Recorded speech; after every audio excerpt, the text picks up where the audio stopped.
It's me, Vera, here to remind you that this is an adult podcast.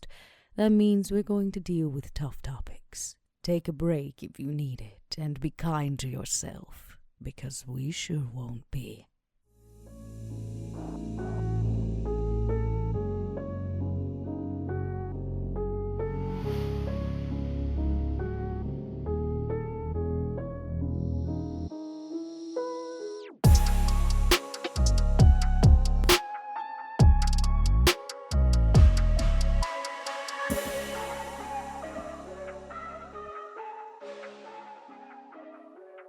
Hello, everybody, and welcome back to Stitch of Fate, a Vampire the Masquerade 5th edition podcast. As always, I am your storyteller, Mike and Martin, joined with my four wonderful players, Dot, Bub, Josh, and Mark. Hello to all of you. Hello. Hello. Good. Oh, hi, friends. No one can see this, but Josh is phasing in and out of existence in front of us as his camera cannot focus on his pale pallor. Look, it's characterful.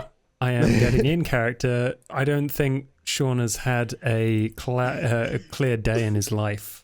That's fair. Yeah, that's true. You're getting into character. I appreciate that. We can all appreciate that, I think. Just put the drugs away while we do this. That's all. So meta Right? of you, Josh. Sorry. It's like Josh raises his hand. He's got needles hanging out of his arm. He's just like, hang on. All right. These method actors. Oh. Yeah, right? My day, we just played pretend. All right. Well, with that said, on that silly start, let's bring everything down, rein it in, and see what our coterie is up to. We find the four of our coterie members down in the blood room, standing amongst each other with the still corpse of Prince Panhard lying quietly where she lay the past few weeks. You mill amongst yourselves, as though a single light dangles from the ceiling, giving you some illumination as the night is still early. Tonight you are expecting a visit from Khadir, the sheriff. A week has gone by and quite a lot has happened since he's last spoken to you. Even if the four of you have had conversation, it hasn't been much before you hear the door swing open, shut behind, and the quick, steady steps of dress shoes on the wooden stairs down to the concrete floor of this basement. The long dark hair of Khadir is quickly caught as he passes by the first door and enters the second. And as he strides in, passing all four of you, first passing Max, then Sean, then Duke and Vera close to the body, not making eye contact with any of you, he quickly drops to one knee, placing his index finger and his thumb on the chin of Prince Panhard and gently tilting her head towards him. Her hair gently wisps to the side as it clears past her eyes, and he checks for fresh wounds as he does every time. Opening the eyes a little wider and mumbling something to himself before standing back up. Prince Panhard has been clear of any obvious wounds now for many nights, and it's obvious to the four of you that this is frustrating Khadir on this particular evening. He spins back to the four of you, giving you each attention and a nod, before opening the floor. I'm expecting a report.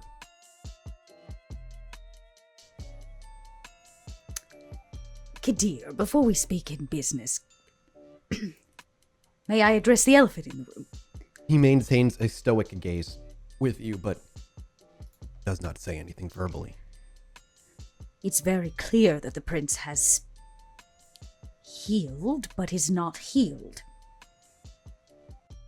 He simply gives you a gentle nod, but again, no verbal cue or answer to your statement. We told you from the beginning that we would assure that until the prince was well, that she had a place to rest. But unfortunately, this room is not as secure as I'd like it to be. His gaze does break with yours as it scans the room, either sizing up its own security or taking note of it for the first time that it may lack in the security that he'd like. He does eventually speak, after taking a look around. Yeah. Well, I did expect her to be up by now.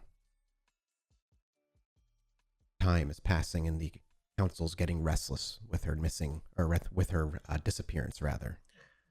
Yeah, we're we're thinking it might be best to move her to, as they say, a more secure location, you know? And we got one in mind. I'm all ears. Well, if we want to keep her somewhere off this site, there is a location I could suggest, though you're not going to like. Who will need to help us? Elaborate. If I did so, your business for the evening would shift, no doubt. So I will stay to the point. We have a place, if it is an option, but Duke also had a thought. Though not the most ideal, it is the most secure. Two ideas, both presented in a vague manner.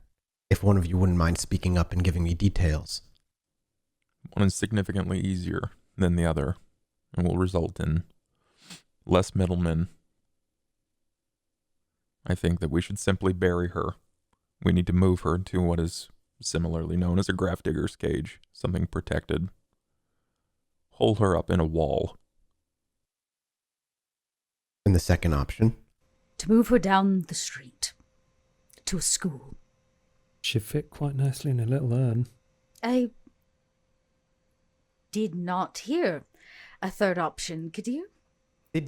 May I? Did you say what I think you said? Yeah, Ixnay, kid, Ixnay. Sorry, just thinking it. Yeah, but, you know, you don't have to say everything that comes into your head, you know, especially when we got a very distinguished guest.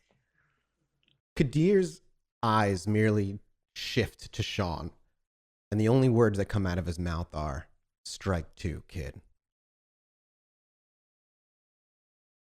I was, sorry, thinking of someone else.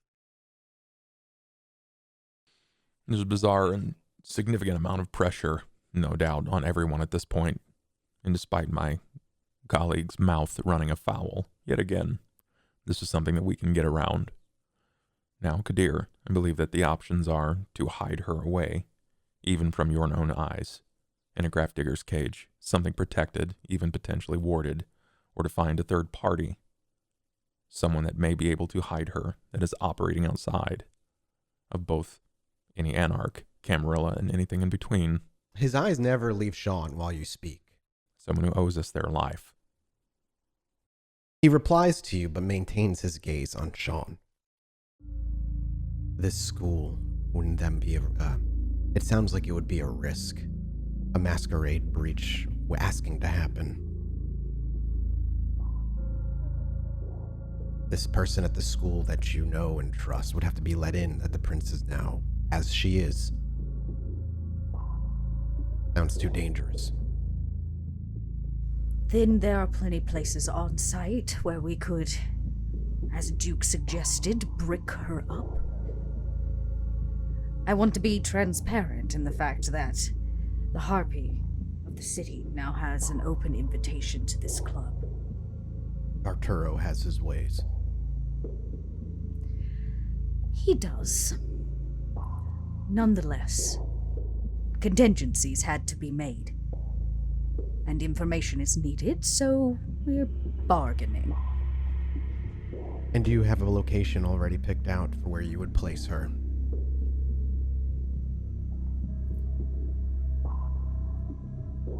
Vera turns to Max.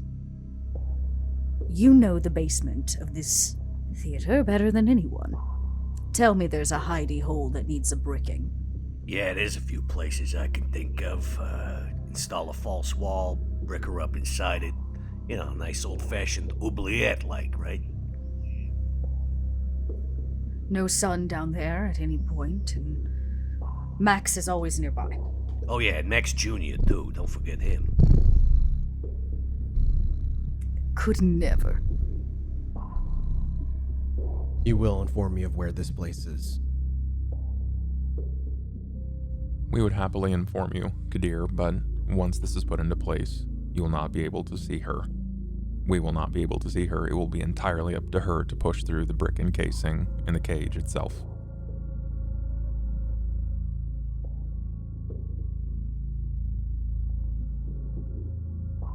Will there be anybody guarding the area?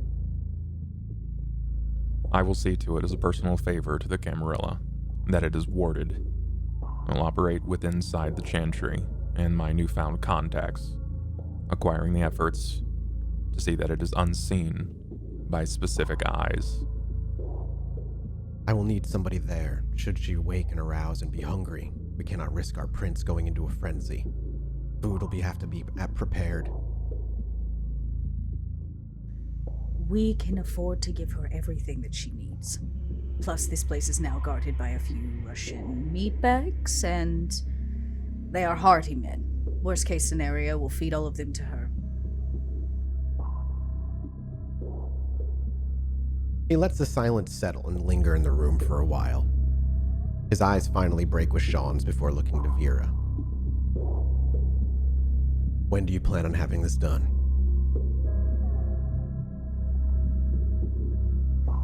As soon as possible, but we did not want to touch her or move her without your grace.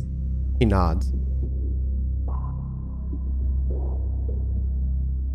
I'm going to speak a bit more frankly than I have in the past. The longer the prince remains in torpor, the more restless the kindred in the city are becoming. Rumors swirl. Most false, lies, theories, of course. But it doesn't change the fact that the longer the prince is missing, the more others are seeing an open throne to take as their own. We do need to begin entertaining the idea that she will not rouse from this supposed torpor. Khadir, there is also a bit more of a vitriolic approach to this. Through some of my studies in the occult, I am aware that there are methods to force a kindred from torpor.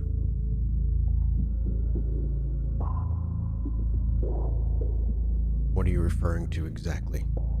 There are abilities outside of even my own clan that is capable of this. Though we'll have to pull some strings, find boons and favors, the like. If you have line on such things. And he kind of just nods.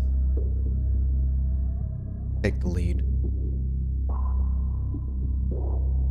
I will.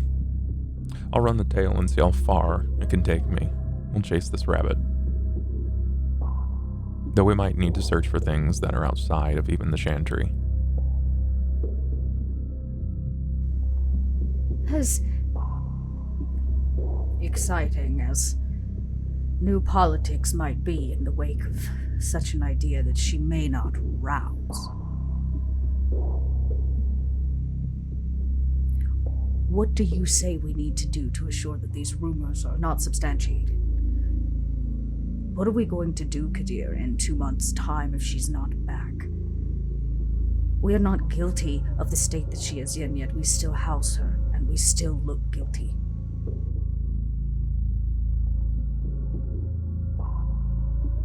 I wish I had an answer for that question. Then we will continue to assure her safety. And I'm going to do everything in my power to get my hands on Larson and some answers. Does that suit you? It does. Then you trust... The importance is the stability of government here in New York, not our particular prince that rules over it. You should know that, Vera. Oh, I know that. If in time, the stability of our government is in question, we may have to announce that she is forever gone. Move toward installing a new prince properly here in New York. You should know by now, Khadir, that the one thing that causes an unstable government is a new open seat. It would be a lot easier just to put her back on it. You want stability, don't shake the foundation. I agree entirely. The home run here is waking her up. Not everything can be a home run, Khadir. Most games are won, base by base. We need to extend some of our resources with inside the Camarilla then. This is simply not something that we can afford entirely on our own, and I'm most certain that Prince Banhard would be more than gracious to pay us back for whatever it is that we relinquish for her immediate revival. But some things are just simply out of our purview. If we go knocking, asking for things that we cannot afford, we need to immediately be able to afford them, as offers will not last very long. Do you have anything in mind, Mr. Remond? The moment that I discover whatever that cost may be, Khadir, I will need to find you immediately. Should I see to the tower? He thinks for a while. His eyes roll. He taps his foot. The tower would be your best bet, yes. Very well. I'll see to you there the moment that I discover anything. And here's the thing, Sheriff. Believe it or not, we might have bigger fish to fry than this. Right, the club. Ah, yes, how did that go? I was informed this evening that the club burned down last night. Was that your doing? No. Didn't have nothing to do with that, or with what you may have heard about, all them bodies being discovered in the basement.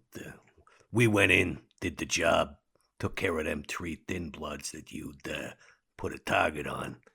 That went fine, lickety-split, no problem. They dusted. I wasn't actually even sure that thin bloods were gonna dust, but they did, so not much of a cleanup issue there. But down in the basement, all them people, they weren't just killed, they were sacrificed. They were sacrificed to summon something. He cocks his eyebrow. You see his stature kind of just tense up a bit. What the hell do you mean? I'm talking demon bullshit, you know? Creatures from hell. He scoffs very quickly, and it's almost like that tenseness loosens up. Demons. Max, do you have the drawing? The one that Duke helped finish? Yeah, I busted back in after the cops had been there. Got this. This is what we were looking at here, this ritual circle. But more than that, I seen it with my own eyes. Some kind of weird thing, its skin hanging off of it. It was a demon, no question about it. He looks to you, and then he seems to look past you, and he turns around and over his shoulder before looking back at the prince. Then to the 4 of you again. Are you under the assumption that they're connected? What's happening to her and infernalism? Look, I'm gonna be honest with you, Sheriff. I don't know anything about this magic bullshit, but I think it's pretty obvious that when you got Larson involved and his little friend, that probably there's some kind of connection. Fuck. The Chantry's gonna be our best bet. Anything to do with...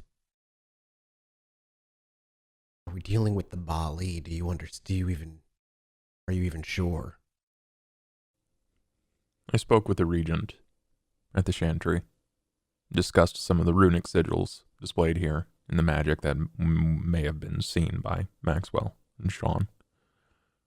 And the regent even discussed the word Bali. Admittedly, I have an immediate lacking of knowledge in the area of the Bali. He just shakes his head. Yeah, pathetic low clan, desperate for power, clawing at things they shouldn't to get it. If it's them, then we will kill them. And if Larson's involved with them, the only punishment that would suffice was removing his head. All in on that one. Just so as you know, I think my old associate Gustav might be involved too.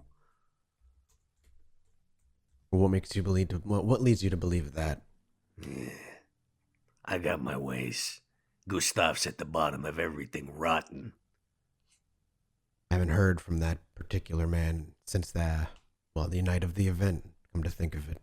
Yeah, well, he's probably holed up somewhere growing his balls back, but believe me, he ain't out of the game yet. You do actually get a smirk out of Khadir when you say that. Well, you've made my night more complicated and more distressful than I thought it would be. I'm glad we could be of service. I need to go speak with some people. Pardon me. You see him think and chew on his Khadir. lip before he says that, and then he briskly gets to walk away. And as Vera says Khadir, he stops and looks over his shoulder. Thank you for your consistent help in the matter. Let's hope you thank me by the end of all this. Let's hope you're thanking us. He looks like he's going to say something. Very clearly kind of inhales to finish, and then he just bites his tongue. And he turns his head and starts scampering up the stairs very quickly. You hear the door swing open and then shut.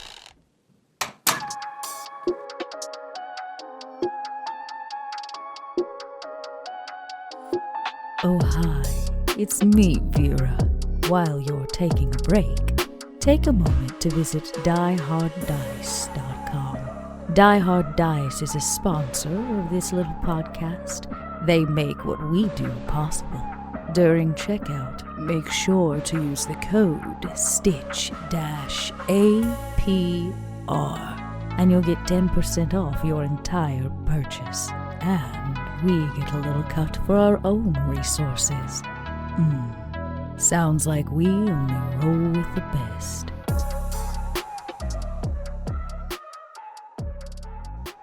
Max, Duke, would you do me a dear favor? Sure thing. And leave the room momentarily so that I can have a moment alone with Sean. Yeah, sure thing, Vera. As he walks by Sean on his way out, he's just like, yeah, you pushed it too far, kid. You pushed it too fucking far. Max Squeaks by, and as you step out the door, Max Jr. comes clambering over, climbing up your pant leg, clawing and jumping his way up your back until he settles on your shoulder, and you walk away. Duke leaves. Duke quietly leaves. The door shuts. Prince Panhard still lies in the room with the two of you, as Vera stands tall. Would you like to have a seat or not, Sean? Yeah. Sean's gonna sit down next to the head of the prince. Tell me, Sean.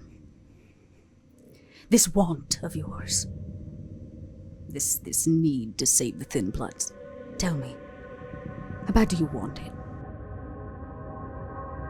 Well, I value my own life pretty highly. And all of the Thin Bloods that I've met that aren't Larson, they're just caught between pricks like Larson and pricks like you, Khadir. You mean? Well, I mean... Khadir has done nothing but help us. He told us to behead 3 of them. We did it. He told us to behead 3 Thin Bloods that should never have been sired to begin with by a woman that is a criminal and should be slain alongside her primogen lover who does not deserve the seat in which his ass resides. So let me say something very clearly to you, Sean. All of those individuals have done nothing but make our lives more miserable. When she came to my doorstep along with Larson and told me that you would be coming into our care, I took you in graciously.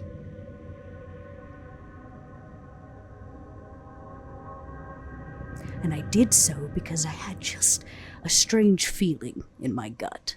And when I get those feelings, Vera likes to lean into them. It's the same feeling I had with the Duke and Max.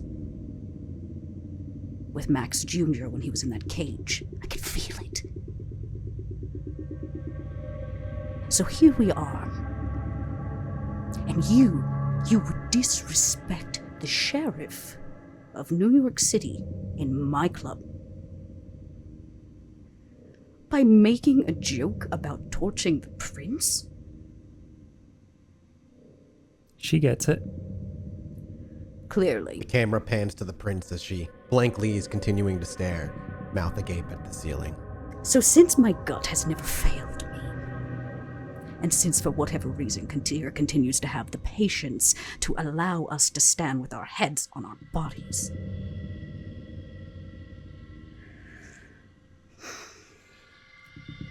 and since the prince's absence means political upheaval, which is good for good for a lot of folk.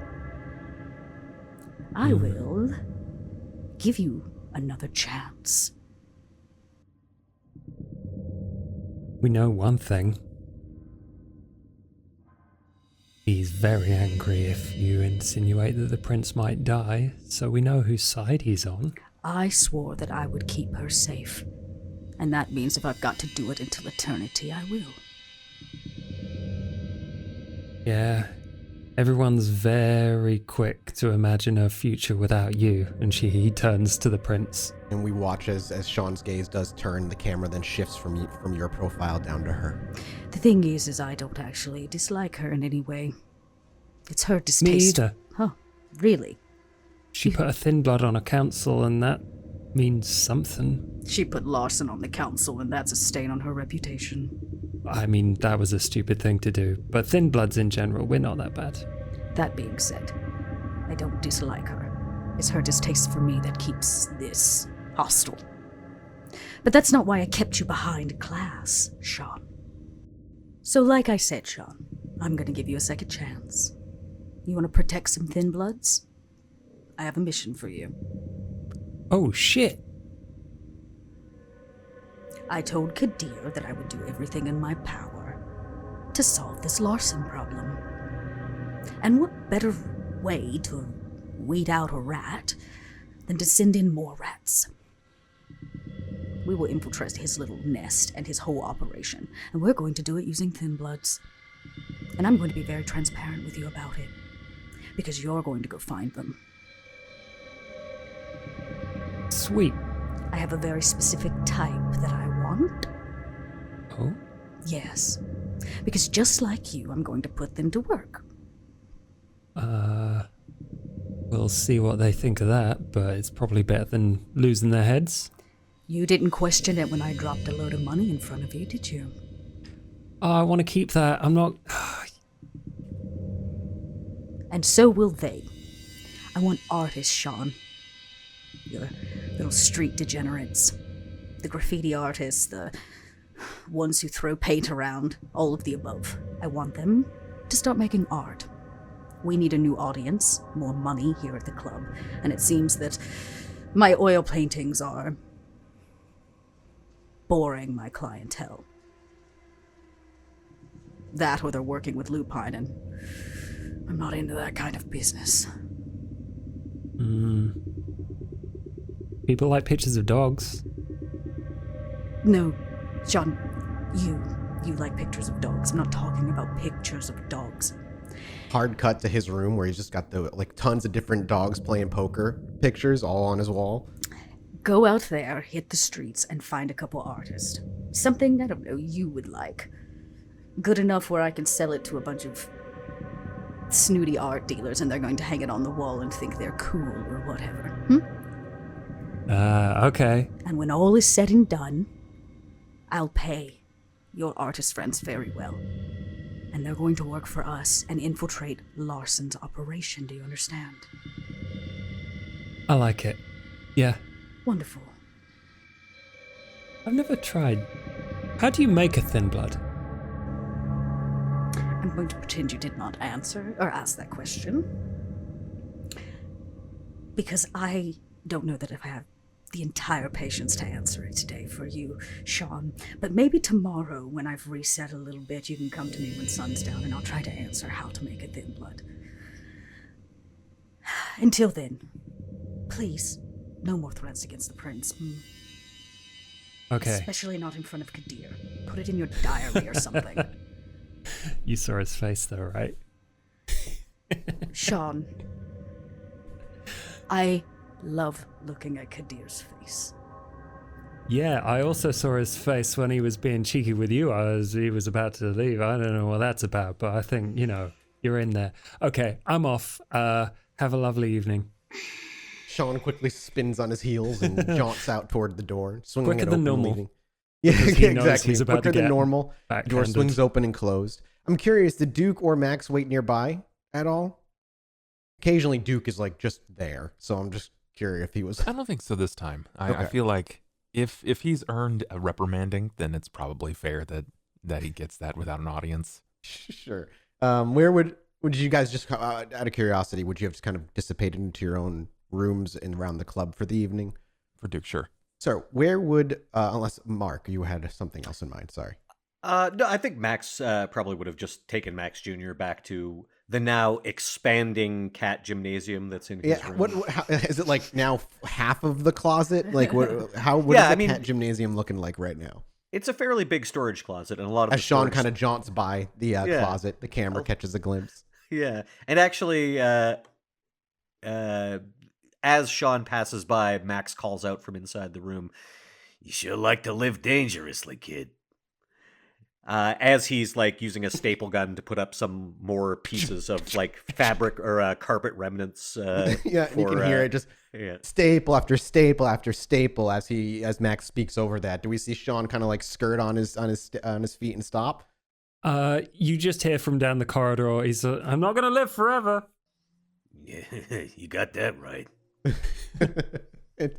And as the camera kind of pans and fades, where is Sean going out of curiosity?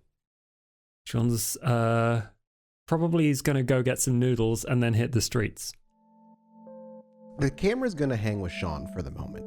As the camera cuts, we see Sean in the midst of a crowd on the street grabbing some noodles and chowing down. What kind of noodles do you enjoy, Sean?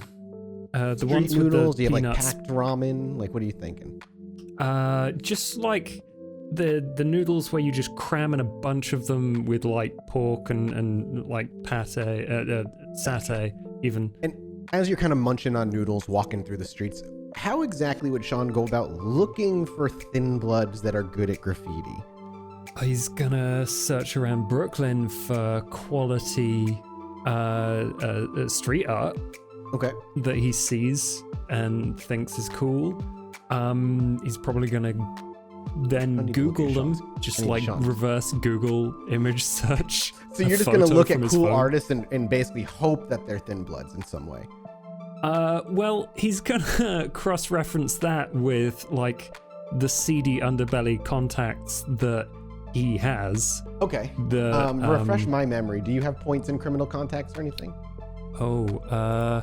No, but he does have both druggies that he feeds on, and also a bunch of washed out criminal scum allies. Okay. And your hope is to use your criminal scum allies to cross-reference cool artists that you see and hope that they are people that have gone missing, people that changed habits, like they're not seen out in the day, sort of thing. I gotcha. Okay, cool. So first, I guess let's what is Sean's eye for art? Does he have any like points in craft or anything? He has 1 point in craft. Yeah, I mean that's that. I don't know what else I would use to roll, really. Wits and wits craft.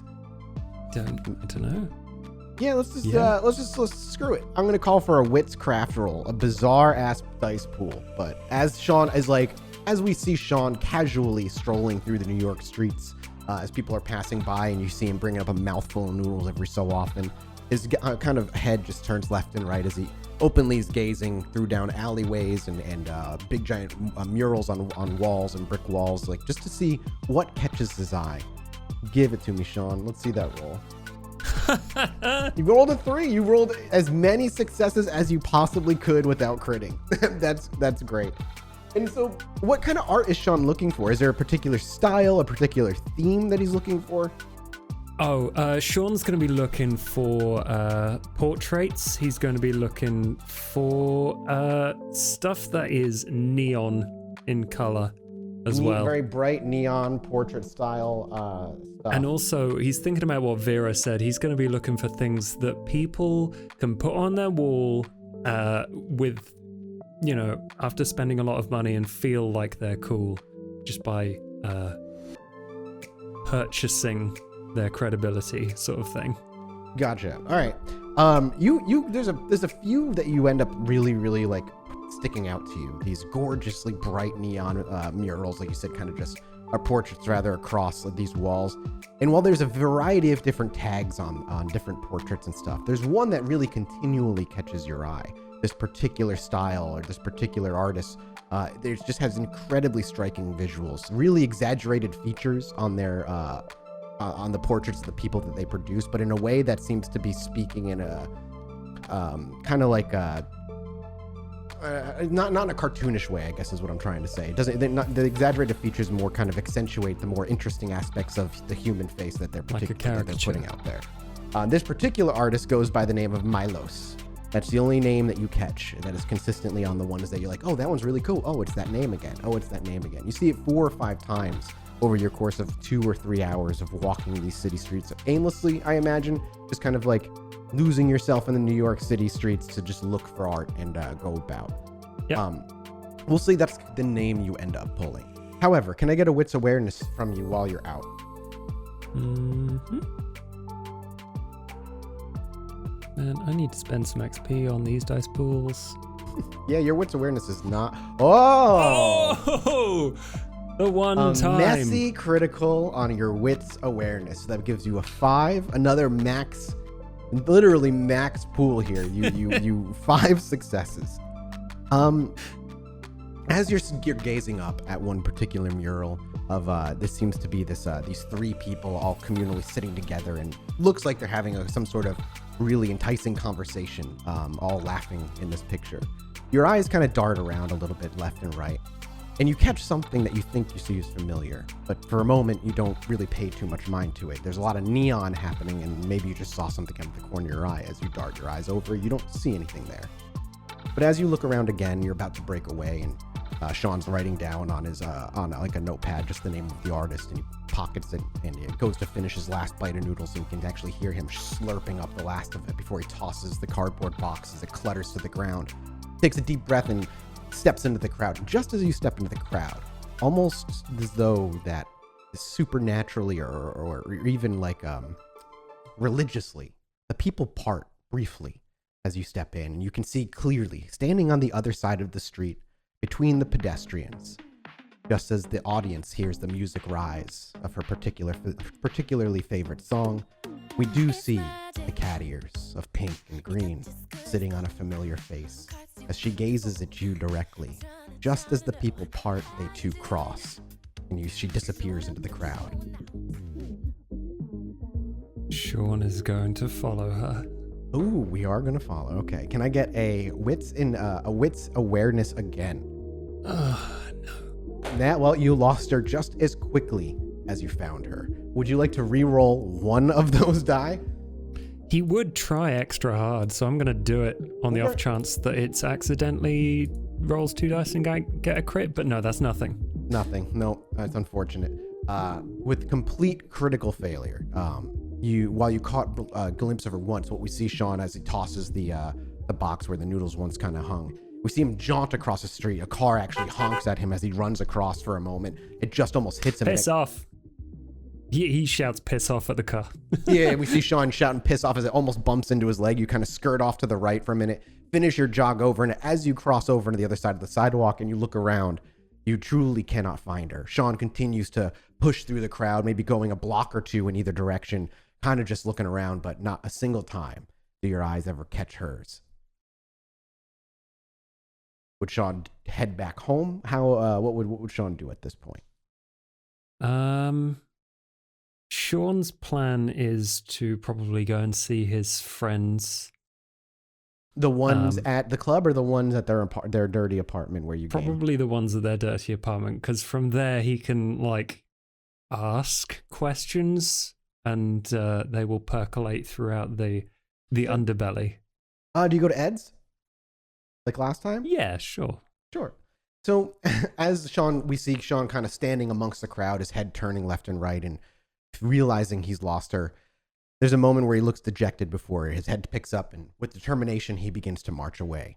The camera pans and cuts, and we're at the top of this 3-story apartment building. A familiar door that's kind of gray and dirt with the number hanging by the side greets both of our faces as Sean walks up and gives a couple quick taps before he reaches for the door, and like always, it is unlocked. And as you swing it open, the smell of marijuana just immediately permeates your nostrils. There's a kind of a still fog that just clings to throughout the room. And over just without his shirt on, with torn jean shorts that he clearly made by himself, and he's got Crocs on, kicked up on the table, is Ed. And he's about to take a huge drag off of a king-size joint. Oh, and as you turn around, he catches you. He's like, "Oh shit, brother! I haven't seen you in fucking forever." I've been busy. I've been he just reaches making out. that. I've been making that cheddar. Oh man, I actually thought of you the other day. I was oh god, was it yesterday? No, I think it was last week. But you know who actually swung by to see if I wanted to party that night? Fucking Drago, brother. I haven't seen him in fucking forever, and he came asking if I wanted to go party. Unfortunately for him, I was passed out on the floor, and my friend answered the door. So I got told that he was here, so he was here. But I was already off in my own la la land. I'm kind of pissed. I was a little pissed off because I never got to party with Drago before. But fuck it. It might be easier for me to find him nowadays. Do you want me to go find him? Ask him if we should go party? I thought you said after that you never fucking partied with him again. Oh no, I wasn't invited. I never went looking for him either because I know his deal.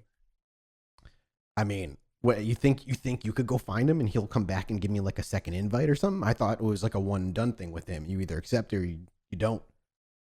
He might swing it for me. I didn't know you guys were that fucking close. Oh, I haven't seen him since I went on that bender, but that bender was that fucking good, brother. I think so. I don't remember much of it, so it must have been good. I mean, I won't say no. I just don't get your fucking self killed. I know who that fucking rolls with, man. He's got big money. I've made some friends, so big money's not that scary anymore. Well, you're not going anywhere tonight, right? You're gonna hang out with here. Well, yeah. Hopefully, people come around as well. Oh yeah, I can text a couple people. And he reaches over very lazily onto his pleather couch, and you hear his hand kind of squeak between the cushions before he pulls out an old flip phone, and he kind of flips it open. He's like, "Yeah, I'll text a couple people. We can play some COD or something." That sounds fucking ace. Yeah, let's do that. Hey, did I tell you about this girl? Ooh, another one? She's not like super new in my life or anything. Known her for a bit, but like... Oh, Sean, that's the first time I ever heard you talk about a girl more than once. The funny thing is, she found me, and then she ghosted me, and then she came back. Oh, just don't want to hurt your ego, man. I'm sorry. Oh, that sucks. I'm sorry. I'm like, still... did she like ever see you?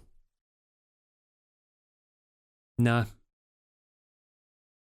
I wonder why she ghosted you then. There was this other guy, bit of a prick, but he... You got cock blocked. That sucks. Fuck. The charm doesn't always work. That's what I'm saying. Gotcha. He cock blocked, and then he fucking whisked her away, and I never actually got to have a proper conversation with her. I hurt for you, man. My heart bleeds. He hands you the joint. Thank you. Commiserations. Yeah. So, just kind of cut up about that. Well, he pats the couch. Pour your heart out to me, man. That's what we're here for. That's what friends are for. Yeah. You know what? Let's do that. He sits down, picks up a controller, and starts playing, and like... We see Sean kind of give in and kind of fall back into that, what a typical night would have been for Sean. Yep. And would when Sean people arrive... spend the night here? If people arrive and start having conversation, we see Sean kind of spend the night. Would you stay here for overnight until the sun comes up? Yeah, that's the plan. He's gonna wait until people come over and then start probing questions about, people that have changed their habits, might be thin bloods now, and this artist Milos. start doing your research and seeing what you can Yeah. get. And while while the camera kind of pans back from that, we see you having these conversations and the like. We're quickly going to once again fade out and fade in. As we fade out and fade in, night has dissipated. The sun is beginning to crawl over the horizon, and Sean is surrounded by 3 individuals who are different depths of passed out. Some can be aroused with a roll, others are gone for God knows how many hours. But you stand awake, and you can see the sun beginning to crawl up over the horizon as the streets begin to be flooded with light.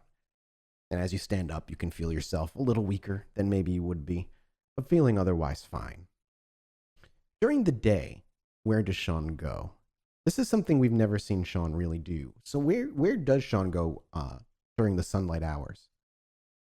Yeah, during the sunlight hours, he's probably a bit more sluggishly than usual, going to I think he's going to visit a couple of shops that he really liked and like just browse for a couple of hours, just doing normal stuff. Human stuff. Just normal stuff, and then take the route that he did last night and see if there's any new art that's been thrown up with the same tag. Kind of in reverse on the way back to the club in a way where you Yeah. once went. And it's kind of interesting to see Sean mingle amongst other people to kind of relive what it was to be immortal, even with that added exhaustion. There are no other kindred other than the very few who can even see daylight for maybe another hour or so before they even have to lay down for the daytime's hours. And Sean makes his way back through the alleys, looking at the art that he once saw already, maybe even seeing some art that he saw from a different angle now that the light hits it, and seeing that it actually does bring a life to it that the night just could not. And you write down a few other names along the way. And as you round the corner, making your way toward the city block where Vera's club stands, and you can see the lights are off now and the sun is fully in the sky. Standing at the edge of the city block that would lead over to Vera's club is another thin blood, one with his hands in his pocket facing you. Larson stands leaning up against a lamppost.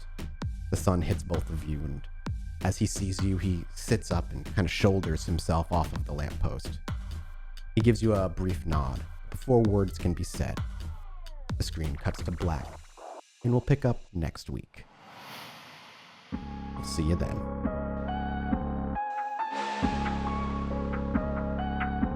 Hey, it's Sean. Now, I'm sure you've heard Vera say no phones, but if we're going to break 1 billion followers, then I'm going to need you to do me a little favour. If you could hop onto Twitter and follow us at Pod by Night, that would be mint, and a 5-star review on iTunes ain't going to hurt either. And maybe I'll share some of them spicy DMs with you. Cheers, mate.